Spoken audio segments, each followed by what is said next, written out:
सभी को मेरा नमस्कार। शिव सरोज साहित्य के इस चैनल पर मैं बीकेएस मैम आपका हार्दिक स्वागत करती हूँ। कल हमने रचना के आधार पर वाक्य भेद पढ़े थे। आज हम पढ़ने जा रहे हैं वाच्य। वाच्य का शाब्दिक अर्थ होता है बोलने का विषय, कि वाक्य में किसके विषय में बोला जा रहा है, बोलने का तरीका क्या है, या कहने योग्य किस बात के बारे में कहा जा रहा है, किसके बारे में क्रिया कहने योग्य है। आगे देखते हैं हम, जिस वाक्य में क्रिया का विधान का मतलब होता है रचना करना, कि क्रिया की रचना है वो किसके अनुसार की गई है, उसे ही वाच्य माना जाता है। क्रिया का जो रूप है, अर्थात वाक्य में जो क्रिया है उसका मुख्य विषय कर्ता है, काम करने वाला व्यक्ति है, कर्म है या भाव है। अर्थात वाक्य की क्रिया में किसको प्रमुख स्थान दिया गया है। ये जो क्रिया है इसमें प्रमुख स्थान कर्ता को दिया गया है, इसमें प्रमुख स्थान है वो क्रिया के अंदर कर्ता को दिया गया है, कर्म को दिया गया है या भाव को दिया गया है। इसी के आधार पर हम वाच्य को तय करते हैं। तो वाक्य की क्रिया में किसको प्रमुख स्थान दिया गया है, इसके आधार पर हम वाच्य बनाते हैं। हम देखते हैं वाक्य की परिभाषा।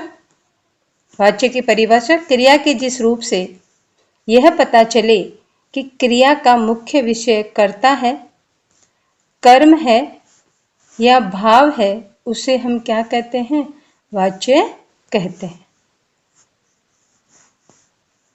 कर्ता हमारा क्रिया का मुख्य विषय है, कर्म है या भाव, इसी के आधार पर हम वाच्य का निर्धारण करेंगे।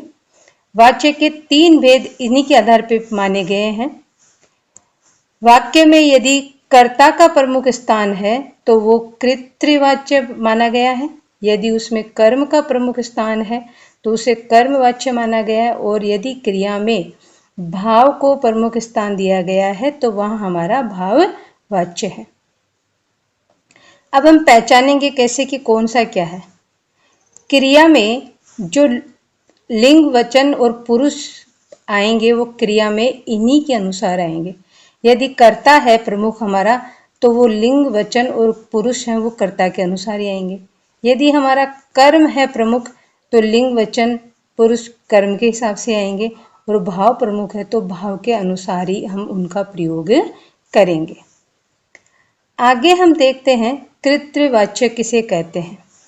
जिस वाक्य में क्रिया का सीधा संबंध कर्ता अर्थात काम करने वाले व्यक्ति से होता है वह कृतवाच्य होता है।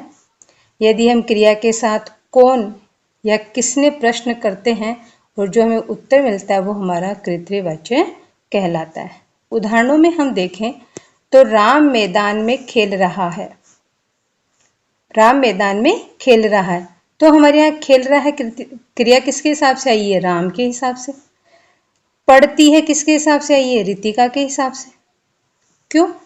क्योंकि पढ़ती है, रितिका हमारी क्या है, स्त्रीलिंग, तो पढ़ती है हमारी यहाँ पे क्या है, क्रिया स्त्रीलिंग के हिसाब से ही है। राम हमारा पुल्लिंग है तो यहाँ पे क्रिया किसके हिसाब से आई है, पुल्लिंग के हिसाब से। अब कृतवाच्य को पहचानने के लिए हम क्या करेंगे, हम क्रिया को बदल के देखते हैं एक बार।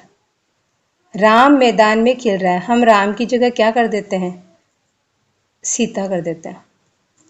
सीता हमने जो सीता मैदान में खेल रही है, अब हमारी यहाँ क्रिया भी किसके हिसाब से हो गई, लिंग के साथ, सीता के हिसाब से। तो सीता हमारी क्या है, स्त्रीलिंग, तो ये हमारी क्या हो गई, स्त्रीलिंग हो गई।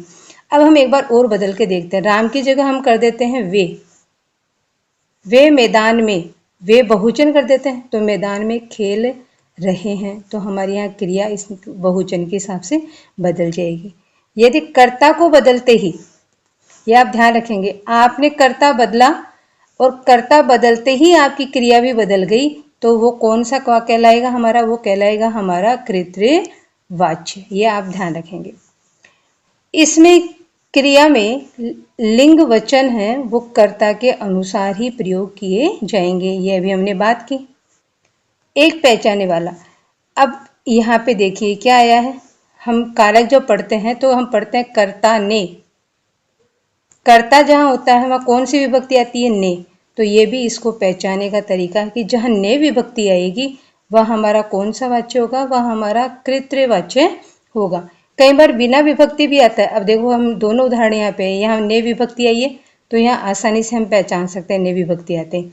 लेकिन ने विभक्ति नहीं आई तो फिर हम ऐसे करेंगे कि उसके अंदर ने विभक्ति जब नहीं आए तो हम कर्ता बदल के देखेंगे। कर्ता बदलते यदि हमारी क्रिया बदल रही है, पुल्लिंग है तो स्त्रीलिंग रखेंगे, बहुवचन भी रख सकते हैं, वो बदल रही है तो हम कृत्रिवाच्य बना लेंगे। आगे देखते हैं हम कर्मवाच्य।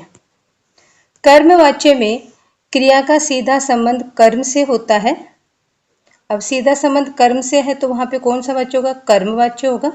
अर्थात क्रिया के जिस रूप में कर्म की प्रधानता होती है उसे हम कर्मवाच्य कहते हैं। इस वाक्य में सबसे बड़ी पहचानने वाली बात तो एक ये होगी कि इसमें से या के द्वारा विभक्ति का प्रयोग किया जाएगा। एक बार फिर से देख लेते हैं हम, इनमें कौन सी विभक्तियों का प्रयोग होगा? से या के द्वारा। अब हम यहाँ उदाहरण देखें तो रितिका और श्याम के द्वारा, रितिका द्वारा पुस्तक पढ़ी जाती है, श्याम के द्वारा खाना खाया जाता है। अब यहाँ पर पढ़ी जाती है ये हमारी क्रिया है, ये दोनों पुस्तक के हिसाब से और खाने के हिसाब से आई है। अब हम यहाँ पे बदलते हैं हमारा कर्ता, रितिका की जगह हम कर देते हैं श्याम। तो श्याम द्वारा पुस्तक पढ़ी जाती है, कोई चेंज नहीं हुआ क्रिया में। श्याम की जगह हम कर देते हैं रितिका, रितिका के द्वारा खाना खाया गया। हमारे यहाँ कोई बदलाव नहीं हुआ क्रिया में। हमने कर्ता बदल के देखा, कोई बदलाव नहीं हुआ। तो यहाँ पे हमारा कौन सा होगा? कर्म के हिसाब से। क्यों? क्योंकि यहाँ पुस्तक क्या है? कर्म है, और इस पुस्तक के हिसाब से हमारे यहाँ पढ़ी जाती है, या खाना है, खाना के हिसाब से हमारे यहाँ खाया गया क्रिया आई है। तो ये दोनों क्रियाएं कर्म के हिसाब से है। क्या पढ़ी जाती है? पुस्तक। क्या खाया गया? खाना। तो क्या व किसको का भी उत्तर मिल रहा है, और हम आगे कर्ता बदल रहे हैं तो हमारी क्रिया बदल नहीं रही है, अर्थात इसमें हमारा कर्म वाच्य है। आगे हम देखें कई बार क्या होता है, इसमें कर्ता का लोप भी हो जाता है। पुस्तक भेजी गई, अब यहाँ काम करने वाला नहीं है क्योंकि यहाँ कर्ता गायब पर लोप है। पत्र भेजा गया, मिट्टी का गमला टूट गया, तो हम एक बार इस पे लगा के पुस्तक भेजी गई, राम के द्वारा पुस्तक भेजी गई।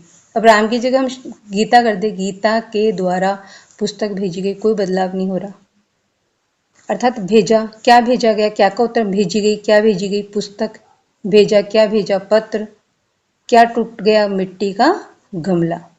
तो कर्ता का लोप होता है, फिर भी कई बार क्या होता है? कर्मवाच्य होता है, क्योंकि वहाँ जो क्रिया है वो किसके हिसाब से लगी हुई है? वो लगी हुई है हमारी कर्म के हिसाब से। कर्ता का लोप होने पर हमें कर्म देखना क्या, वह किसको। अभी हम देख रहे हैं कर्मवाच्य। कर्मवाच्य में हम देखें कि इसमें भी लिंग और वचन है वो कर्ता के अनुसार नहीं होगा, बल्कि किसके अनुसार होगा? कर्म के अनुसार। एक बात जो इसमें हमेशा ध्यान रखने वाली है कि इसमें हमेशा सकर्मक क्रिया का ही प्रयोग होगा। हमने पिछले वीडियो में जब क्रिया पढ़ी थी तब हमने वहाँ दो भेद पढ़े थे, सकर्मक और अकर्मक। सकर्मक का अर्थ जिसके साथ कर्म आएगा, और जहाँ कर्म आएगा वहाँ हमको किसका उत्तर मिलेगा? वहाँ हमको क्या और किसको का उत्तर मिलेगा। तो जब वाक्य में हम क्या व किसको पूछेंगे, उत्तर मिल जाएगा, तो हमारे वहाँ पे क्या होगी? वह हमारा कर्म वाच्य होगा। अब देखते हैं हम आगे भाववाच्य। भाव के बारे में हम देखें तो भाव क्या होते हैं? भाववाच्य में जिस वाक्य में क्रिया का मुख्य विषय कर्ता नहीं होता, ना कर्म होता, बल्कि क्या होता है? भाव। अब भाव क्या होता है? भाव हमने जब संज्ञा पढ़ी थी तो पढ़ा था कि भाव वो होते हैं जिनको हम महसूस कर सकते हैं। तो व्यक्ति को हम महसूस होगा, जैसे हम उदाहरणों में देखें कि अब हमसे सहा नहीं जाता, तो वो सहन नहीं कर सकता, ऐसा उसको महसूस हो रहा है। पीड़ा के कारण रोगी से चला नहीं जाता, तो वो पीड़ा उसको इतनी है, वो इतना महसूस कर रहा है कि वो चलने में असमर्थ है। अब तो पहचाना भी नहीं जाता, वो पहचानने में असमर्थ है, विवश है। तो जहाँ भाव अर्थात क्रिया में भाव ही मुख्य होगा, वह हमारा भाववाच्य होगा। हमने देखा इन तीनों में वो कार्य करने में क्या है, असमर्थ हैं। तो हम इसकी विशेष बातें देखें कि इसमें भाववाच्य में असमर्थता या विवशता का भाव होगा। व्यक्ति काम करने में काम नहीं कर पाएगा, काम करने में वो अयोग्य होगा, असमर्थ होगा। इसमें क्रिया का हमेशा अकर्मक रूप आएगा। ध्यान रखेंगे कि इसमें क्या का उत्तर हमको नहीं मिलेगा। अगला, इसमें अधिकतर नकारात्मकता का भाव होता है, अर्थात नहीं का प्रयोग किया जाता है। मुझसे चला नहीं जाता, सहा नहीं जाता, ये हम देखते हैं। नहीं चला जाता, चला नहीं जाता, सहा नहीं जाता, बोला नहीं जाता, बैठा नहीं जाता, ऐसा।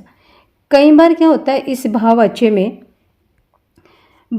में जब हम पढ़ते हैं तो कई बार अनुमति या आज्ञा प्राप्त करने के लिए भी इन वाक्यों का प्रयोग किया जाता है। जैसे चलो अब सोया जाए, चलो खेला जाए। तो इस तरह से भी क्या होता है, भाववाच्य वाक्य बनते हैं। हमने अब 3 देखें, वाच्य, कृत्य, कर्म और भाव। अब हम इन तीनों को तुलनात्मक रूप में देखें तो कृत्रिवाच्य जहाँ पर होता है वहाँ कौन सी विभक्तियों का प्रयोग होगा, ने का। कई बार बिना विभक्ति के भी आएगा, हो सकता है विभक्ति वहाँ नहीं हो।